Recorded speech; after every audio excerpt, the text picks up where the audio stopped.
제가 말씀드릴 순서는 우선 세계 정세의 특징으로부터 동북아 지역 정세, 그 다음에 주변 사국의 정책 기조, 그리고 북한 동향, 이런 순서로 말씀을 드리겠습니다.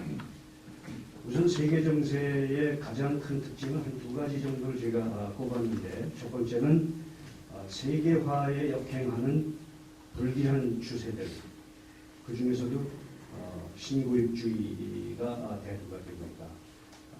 잘 아시는 이 브렉시트, 영국이 나간다 그래서 이제 브리튼과 익시트를 합쳐서 브렉시트라는 말인데, 이게 제 귀에는 어떻게 들리느냐 하면 브렉시트 들립니다. 그러니까 EU라고 하는 버스에 있는 영국이 자기의 의자를 아예 부셔버리고 버스에서 내리겠다는 것이죠. 그러니까 이거 브렉시트처럼 들려서 브렉시트를 제가 브렉시트라고 이렇게 한번 해석을 해봤습니다. 그런가 하면은 미국의 지난 대선 공약이나 국민 여론이 그야말로 1823년에 처음 대두됐던 먼로 닥트린을 재현하는 그런 내용입니다. 여기 제가 닉슨 닥트린도 이렇게 같이 구현을 해놨습니다만은 1961년에 케네디 대통령 시절에 큐바 이 사태가 터졌습니다. 그때도 케네디 행정부도 바로 이 먼로 닥트린의 논리를 내세우면서 소련의 아메리카 대륙에 대한 개입을 견제하려고 했던 것입니다. 이렇게 수시로 건국 이래 미국의 이 대외 정책에 있어서는 이 신고립주의적인 이런 경향이 마치 밀물과 썰물처럼 들고 나는 그런 경향을 보여왔습니다. 그래서 마치 지금이 바로 새로운 신고립주의가 대두되는 그런 양상을 보이고 있죠. 그런가 하면은 세계 각국의 보호무역주의가 아주 점점 정중돼가고 있습니다. 유럽은 여기 제가 EU 해의주의는 다시 말씀드리면 지금 유럽 각국들은 EU가 어떻게 보면은 일부 기득권 세력들의 잔치처럼 이렇게 되어왔기 때문에 대부분의 사람들 또는 대부분의 국가들이 EU에 남아있는 것에 대해서 굉장히 회의적인 시각을 지금 보이고 있습니다. 그래서 브렉시트뿐만이 아니라 지금 프랑스도 마찬가지고 이태리, 유럽의 여러 나라들이 전부 EU에 남아있어야 되는가, EU가 계속 존재해야 되는가, 이런 문제에 대해서 상당히 회의적 시각을 지금 가지고 있다고 하는 점을 말씀드릴 수 있습니다. 그 다음 두 번째가 이제 권위주의 정부들, 또 민족주의가 국제적으로 많이 대두가 되고 있습니다. 잘 아시는 러시아 푸틴의 대러시아 팽창주의, 이것은 2014년에 크림반도 합병 이후 지금 카스피해 연안뿐만이 아니라 이 북해 지역에 있는 나라들에 대해서도 손을 뻗치고 있는 걸 볼 수 있습니다. 그런가 하면 일본의 아베의 우경화, 또 반역사주의, 중국 시진핑의 국내적인 독선, 또 중국몽이라고 하는 걸 통해서 중화주의로 나가려고 하는 것, 또 터키의 에르도안의 신이슬람주의. 원래 터키가 잘 아시다시피 제국을 무너뜨리고 아타투르크가 공화국을 건설했을 때 종교와 정치를 분리하는 것이 기본 원칙으로 되어 있습니다만은 에르도안은 정치와 종교를 합쳐서 강력한 신정 지도자가 되려고 시도하는 것으로 보입니다. 그런가 하면 두테르테라고 하는 어떻게 보면 우리가 도키호테라고도 합니다만은 또 국내적으로는 굉장히 인기가 높은 그런 권위주의 이런 것이 있고, 그런가 하면 유럽 각국은 아까 EU 회의주의와 더불어서 반이민 또 우경화 경향이 점증되고 있습니다. 이것은 바로 난민이나 테러 문제와 직결되어 있다고 볼 수 있습니다. 그 다음에 세계 정세의 특징 가운데서 두 번째가 불확실성의 시대입니다. 정말 점점 불확실성이 높아가고 있는데, 사실 국제 구조는 크게 보면은 마치 이렇게 케이크처럼 여러 층으로 이렇게 구성이 되어 있는데, 맨 꼭대기 층에는 경성 권력, 소위 우리가 하드 파워라고 하는 것은 군사와 경제로 대표되는 이 하드 파워는 질서 있게 배열이 되어 있습니다. 미국이 1국 체제고 군사적으로, 경제적으로는 4국이나 또는 G8 체제로 이렇게 돼서 비교적 질서적인데, 그 밑에 층에는 연성 권력이 배열되어 있습니다. 잘 아시는 것처럼 이런 자본, 기술, 정보, 이념, 문화 이런 것들이 국경을 초월해서 넘나들고 있고, 또 그 밑에는 새로운 초국가적 신변수들로서 테러나 국제범죄나 전염병이나 다국적 기업, NGO 또는 어떤 개인들 이런 것들이 또 어지럽게 널려 있습니다. 이런 것들이 한데 올려서 세계 정세의 불확실성을 더 점증시키고 있다 이렇게 볼 수 있습니다. 이 결과로서 사실은 안보 딜레마가 악순환적으로 이렇게 커지고 있는 것입니다. 그래서 이렇게 불확실성이 높아지니까 여기에 대처하기 위해서 여러 나라들은 각국은 군비 경쟁을 하게 되고 그렇게 되는 거죠. 그러면서도 한편으로는 군사와 같은 그런 비전통적인 안보 위협 외에도 비전통적인 안보 위협이 또 새롭게 등장이 되고 있고, 경제적으로는 한편으로는 무한 경쟁을 하면서 다른 한편으로는 FTA 같은 경제 블록화가 공존이 되고 있고, 또 정부와 세계화라고 하는 것에 한편으로는 팽배하고 있으면서 또 다른 한편으로는 여기에 대한 반세계화 역풍이 불고 있고, 이런 현상을 볼 수가 있습니다. 조금 이제 초점을 줄여서 동북아 지역으로 들어가 보면은 저는 한마디로 동북아 지역의 역학구도를 무력화음 오중주라고 부르습니다. 우리가 신뢰하게 오중주로 이렇게 연상을 하시면 되겠는데, 이게 화음이 조화가 되지 못하고 무력화음의 오중주가 벌어지고 있습니다. 미국은 군사태세가 상대적으로 약하게 있습니다. 특히 오바마 행정부 들어서 군사비의 삭감을 포함한 군사태세가 상대적으로 약화가 되어 있고, 지금 이제 트럼프는 이걸 한번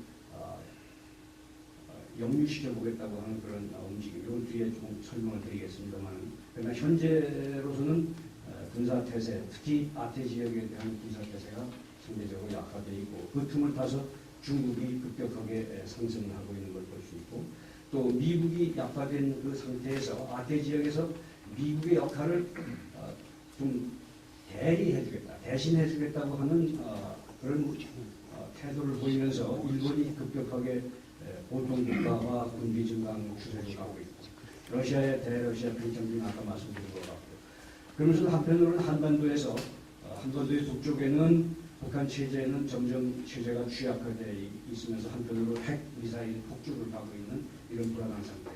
그러면서 우리 한국 국내는 역시 정세가 불안해서 이것이 지역의 불확실성을 더욱 부채질하고 있는 것이 아닌가 이런 생각을 해봅니다. 그러면서도 이 동북아 지역에 있어서는 역시 사강 간에 한편으로는 협력, 한편으로는 경쟁과 갈등을 하는 그런 구도가 변경되고 있고, 그 중에서도 특히 동북아 정세의 형배에 결정적 영향을 미치는 것이야말로 미중 관계가 앞으로 어떻게 갈 것이냐, 미중 관계가 협력적으로 갈 것인지 갈등 국면으로 갈 것인지에 따라서 동북아 정세에는 크게 요동칠 수 있다 이렇게 봅니다. 특히 트럼프 행정부가 들어서기 시작하면서 이제 중국을 우선은 견제하는 쪽으로 갈 것이기 때문에, 지난번에도 언론을 통해서 보신 것처럼 대만 카드를 꺼내는 식으로 이렇게 나가기 때문에, 또 러시아와의 협력을 통해서 중국을 견제하는 그런 쪽으로 갈 것이기 때문에 당분간은 관망세 속에서도 미중 간의 협력적인 어떤 분위기보다는 초기에는 비교적 갈등 구도를 놓고 힘겨루기 적인 구도로 갈 가능성입니다. 이렇게 예상을 수소폭탄 실험 장면입니다. 그러면 다시 또 조금 더 초점을 줄여서 주변 4국의 정책 기조, 그래서 미국, 중국, 일본, 러시아 이렇게 순서대로 간단히 좀 말씀을 드리겠습니다. 미국의 정책 기조는 저는 한마디로 박스 아메리카나를 추구하는 것이다. 이 박스라고 하는 말은 영어의 피스, 어떤 단일 세력의 패권, 세계 질서를 안정적이고 평화 상태로 이끌어가는 그런 상태를 박스라고 부릅니다만, 미국은 어떤 의미에서 이 제국이라고 볼 수 있고 제국의 길로 가고 있다고 볼 수 있습니다. 특히 2차 세계대전 이래로 그런 길로 가고 있다. 우리가 나쁜 의미의 제국이 아니라 사실은 부러운 의미의 패권, 인류 역사에 이 박스라고 하는 평론가가 붙은 시기가 두 번 있었습니다. 박스 로마나, 박스 브리타니카. 박스 로마나는 AD 1년에서 200년, 박스 브리타니카는 나폴레옹 전쟁이 마무리된 1814년부터 2차 세계대전이 터진 1914년까지 100년마다 역사학자의 입장에서 봤을 때 박스의 핵심이 뭐였겠는가? 저는 그걸 네트워크였다 이렇게 해석을 합니다. 특히 로마 제국 시절에는 여러분 잘 아시는 모든 길이 로마로 통한다고 하는 그런 것처럼 도로망을 통해서 고속도로가 한 8만 킬로미터, 지선이 한 7만 킬로미터 이런 걸 통해서 제국의 세력권을 유지를 했었고, 반면에 브리타니카는 해상로를 통해서 그렇게 했죠. 오늘날의 미국은 두 가지입니다. 전 지구적인 정보 그물망과 전 지구적인 군사기지 그물망을 통해서 바로 이런 네트워크를 두 가지 네트워크를 가지고 있다는 거죠. 이건 좀 더 자세한 설명은 시간 관계상 넘어가겠습니다. 미 공화당의 종강 정책이 전통적으로는 어떤 틀을 가지고 있느냐 하면은 두 가지입니다. 자유무역주의 그리고 국제 분쟁에 대한 외교 군사적 개입을 선호하는 그런 정강 정책을 가지고 있습니다만, 트럼프는 의외로 경제적인 신고입주의와 대외적인 선별적 개입주의 또는 비개입주의를 내세웠는데, 이것이 사실은 서로 상충됩니다. 전통적인 틀과 트럼프의 제시된 내용이 말이죠. 그래서 이런 차원에서 봤을 때 이것이 앞으로 어떻게 조화를 이루겠는가, 이 둘이 갈등을 일으키겠는가, 아니면 조화를 이루겠는가. 그러나 결과적으로 의회가 공화당의 장악하에 들어가 있기 때문에 협상용으로 우선 앞으로 내세울 때 이것을 먼저 내세울 가능성이 높다. 그러면서 미국 우선주의는 패권 유지에 이것을 활용할 수 있다. 이렇게 저는 전망을 해봤습니다. 그 다음에 미국 안보 정책의 핵심, 이 문제는 뭐 잘 아시는 문제라서 넘어가도록 하겠습니다. 미국의 동북아 안보 정책 기조는 미 동맹과 한미 동맹이 가장 바탕입니다. 그래서 이 지역의 패권 세력, 다시 말하면 중국의 패권 등장을 저지하는 것으로 되어 있고, 그 가운데서 미국은 대지역에서 힘의 균형자 역할을 하는 것이다. 여러분 잘 아시는 2014년 QDR에서는 피봇 투 아시아, 그러니까 이게 농구공을 잡고 발을 한쪽은 고정을 한 채로 한편으로는 유럽 쪽으로, 한편으로는 아시아 쪽으로 이렇게 한쪽 발을 돌리는 것이 이제 피봇인데, 지금까지는 전통적으로 유럽 쪽에 얼굴이 가 있었죠. 그러나 이 오바마 행정부가 들어서면서 아시아의 중요성 때문에 이쪽으로 얼굴을 좀 돌렸던 것입니다. 그러나 트럼프는 완전히 아태로부터 다시 유럽 쪽으로 얼굴을 완전히 돌리지는 않겠지만, 그럼에도 불구하고 유럽과 중동의 비중이 오바마 행정부 때보다는 비교적 강화될 것이기 때문에 여기에 대해서도 아태 지역 국가들이 조금 예의주시를 해야 되지 않겠는가 이렇게 전망을 합니다. 조금 더 좁혀서 미국의 대한반도 정책 기조를 보면은 미국이야말로 주변 사국 가운데서 영토적 야심이 없는 유일한 국가. 다만 미국이 원하는 것은 영향력이다 이렇게 볼 수 있습니다. 그러면서도 한국에 대해서는 어떤 기대를 가지고 있느냐 하면, 한국이 동북아의 안정추 역할을 하면서 미국이 생각하는 세계 패권에 있어서 한국이 동반자 역할을 해주기를 바라고 있는 것입니다. 그러면서도 미국이 아까 제가 말씀드린 대로 트럼프 행정부가 힘을 통해서 패권적 평화를 추구하는 한편, 다른 한편으로는 원래는 대선 캠페인 중에는 비개입이라고 하는 쪽에 강도가 좀 섞여 있었지만, 오히려 저는 선별적 개입으로 가게 될 것이다 이렇게 전망을 조심스럽게 해봅니다.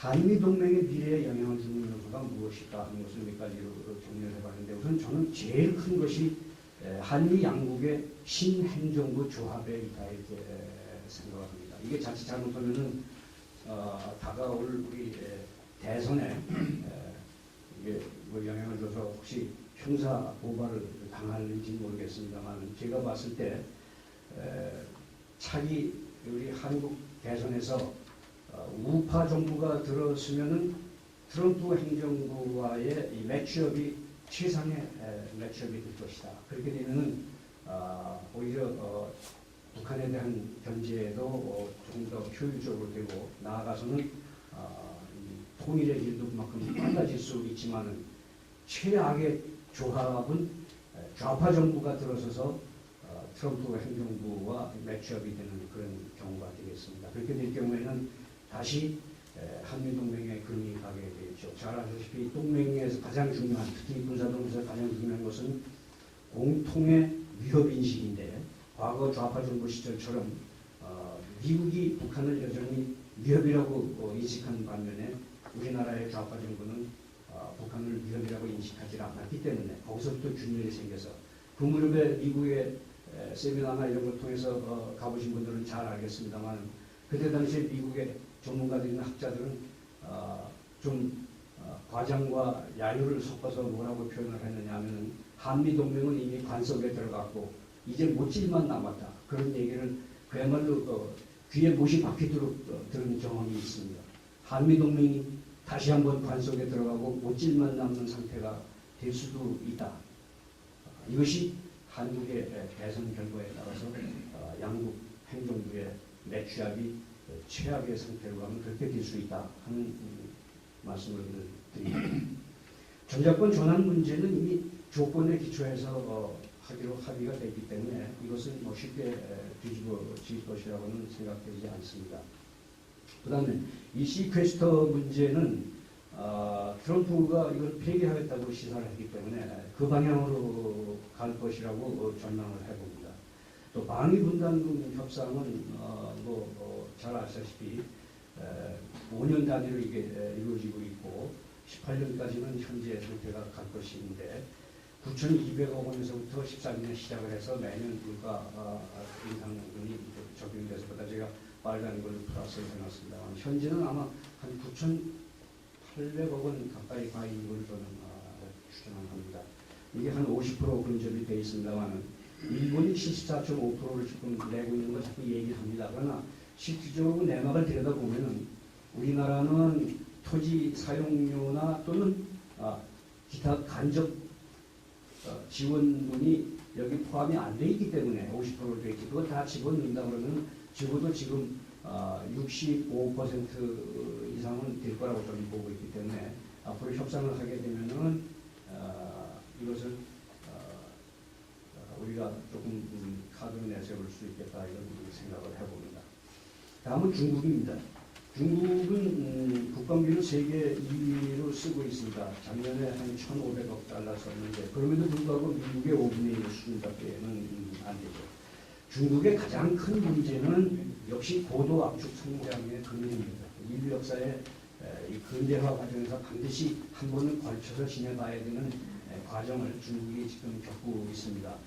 미국 기업연구소의 데스먼드 라추먼이라고 하는 아주 유명한 경제학자가 분석을 하고 예측한 것에 의하면 중국이 부자가 6천만 명, 빈자가 10억 명이 현실인데, 이 양극화를 해소하기 위해서는 적어도 7% 정도의 매년 경제 성장률이 필요한데, 작년과 그 앞에 6.7%까지 내려갔습니다. 그러나 라추만의 이 분석에 의하면 이것은 정부 발표이고 실제로는 3%에서 4% 정도 수준이었을 것이다.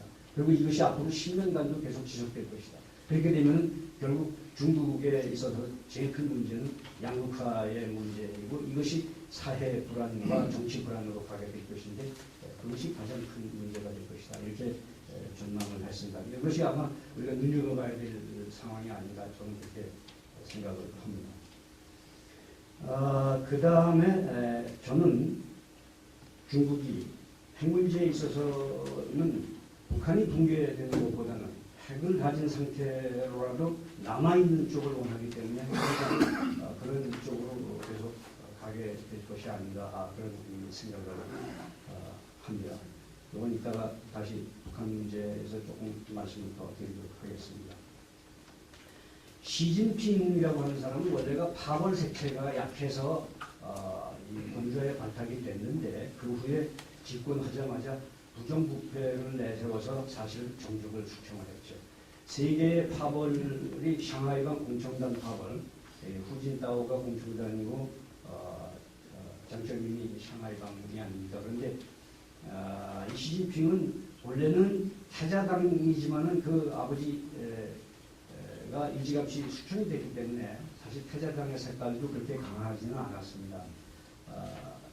그동안 4년 동안 계속 숙정을 해서 상당히 샹하이방과 공청단 파벌을 제거를 했습니다만 아직도 군부 정리의 문제가 완전히 안 됐기 때문에 아직은 국내적으로 확고한 그 권력을 가지고 있지 못합니다. 물론 지난번 육중전회를 통해서 핵심에 등록을 했습니다만은 이걸 조금 더 앞으로 두고 봐야 되지 않겠는가 그런 생각을 합니다.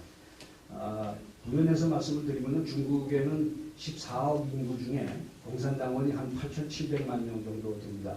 이 8,700만 명이 투표를 해서 한 2,200명에서 2,300명 정도 되는 전국 인민 대표를 뽑습니다. 이 사람들이 5년에 한 번 당대회를 해서 거기에서 이 당 중앙위원을 뽑는데 중앙위원이 한 200여 명, 후보위원 한 160여 명, 그래서 한 360여 명이 1년에 한두 차례 이 중앙위원 전체회의, 이걸 뭐 중전대회라고 하는데 그것을 합니다. 작년까지 4년 동안에 6번 있었습니다. 그러니까 작년 10월 달에 있었던 것이 바로 육중전회입니다.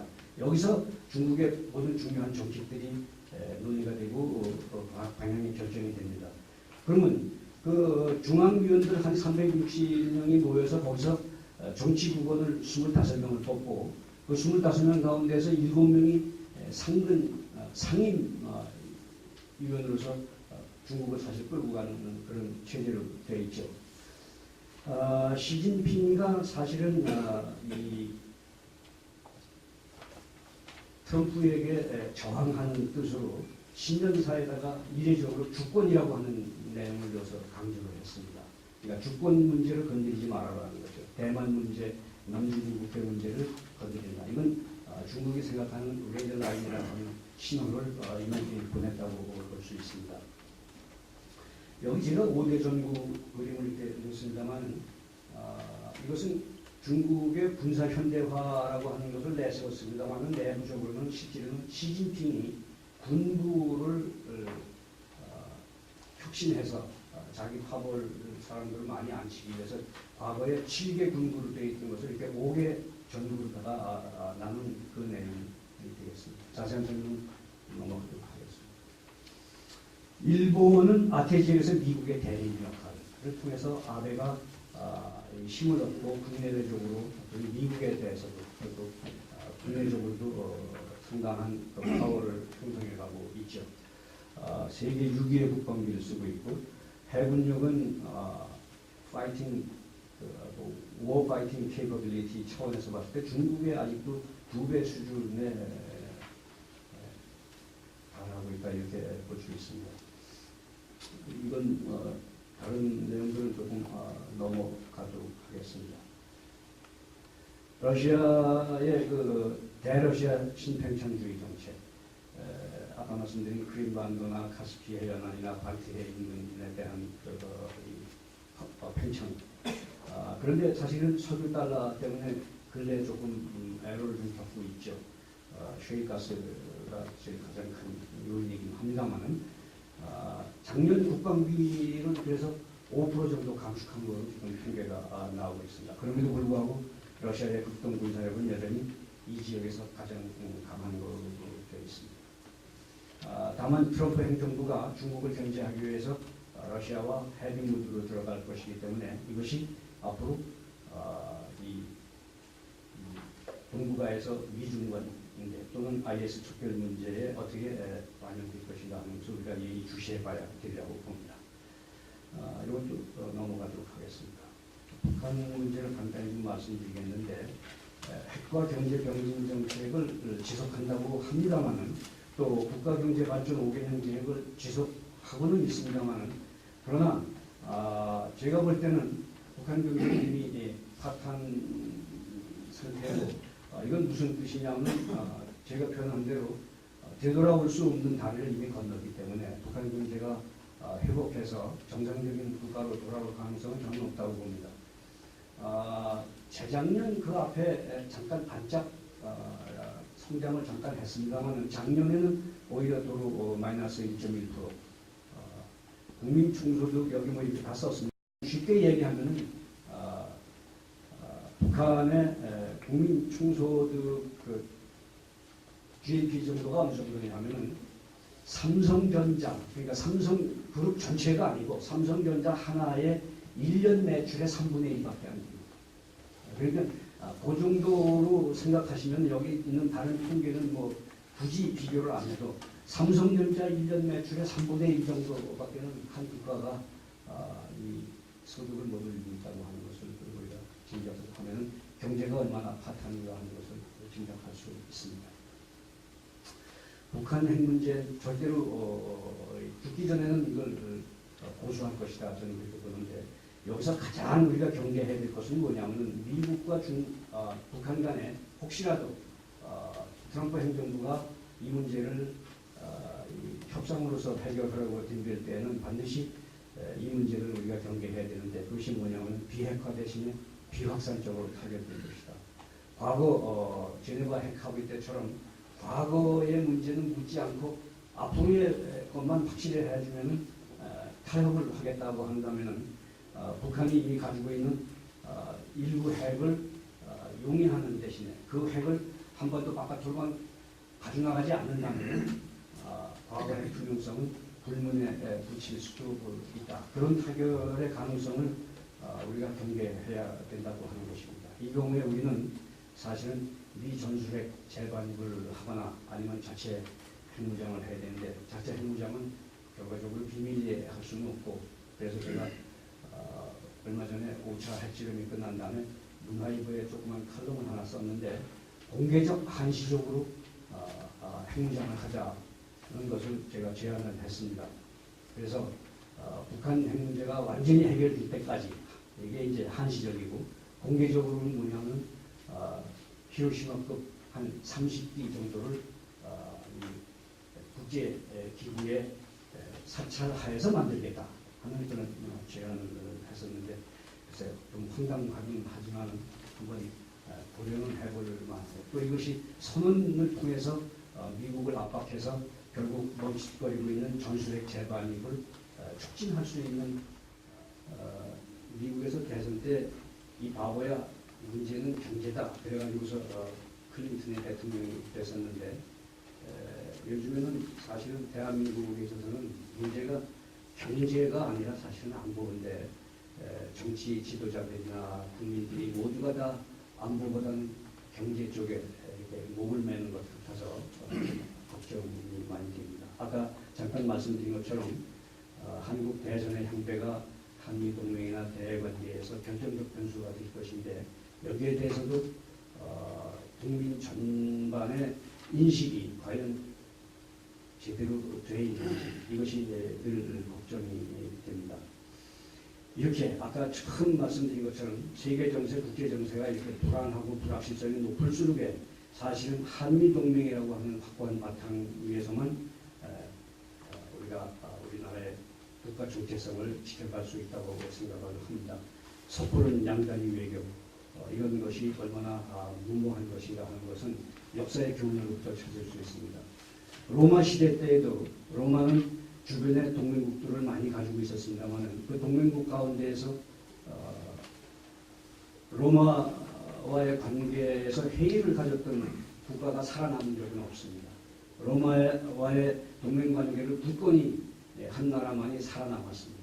그 가운데서 가장 대표적인 국가가 루마니아인데 우리는 루마니아라고 씁니다만은 이 올림픽이나 이런 데 나가면은 그 국가 이름을 쓸 때 R오로 됩니다. 로마니아 이렇게 되어 있습니다. 로마니아라는 말 뜻이 뭐냐면 그 루마니아 사람들은 우리는 로마 사람이다. 이 정도로 자기의 정체성을 내세운 겁니다. 로마에 대해서 그렇게 늘 얘기했습니다. 우리는 로마 사람이다.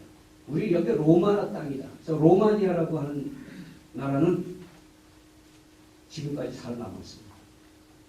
이게 역사의 교훈입니다. 그래서 이런 시대일수록에 한미동맹을 우리가 더 공고해야 될 것이다.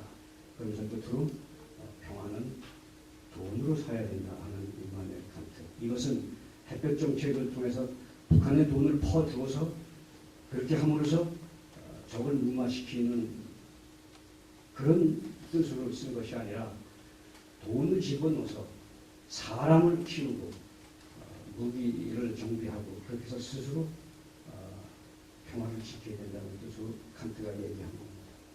시간이 조금 초과돼서 죄송합니다만 제 말씀을 여기서 끝이고 토론 때 조금 더 말씀을 드리도록 하겠습니다. 감사합니다.